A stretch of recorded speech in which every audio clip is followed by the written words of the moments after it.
பெங்களூர சுத்தி பார்க்க போனோம் அப்படின்னா 2 பேத்துக்கும் சண்டே மட்டும் தான் லீவு.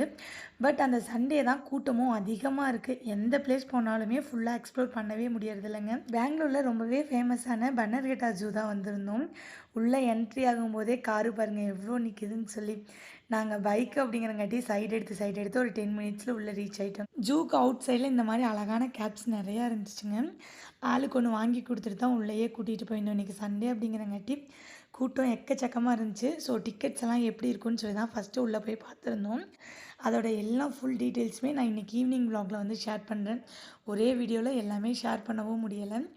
போகும்போதே ஆஃப்டர்நூன் லஞ்ச் ரெடி பண்ணி தான் கொண்டு போயிருந்தோம். Ghee rice and chicken gravy 65 இதெல்லாம் தான். ஆஃப்டர்நூன் லஞ்ச் எல்லாம் சாப்பிட்டு பொறுமையாக உள்ளே போய்க்கலான்னு சொல்லிதாங்க. டிக்கெட் கவுண்ட்ரு பார்த்தாலே தெரியும் எந்த அளவுக்கு கூட்டம்னு சொல்லி. ஒவ்வொரு டிக்கெட்டோட ப்ரைஸுமே நல்லாவே வேரி ஆச்சு. கம்ப்ளீட் டீட்டெயில்ஸ் ஃபுல்லாகவே ஈவினிங் வ்ளாகில் வந்து உங்களுக்கு ஷேர் பண்ணுறேன்.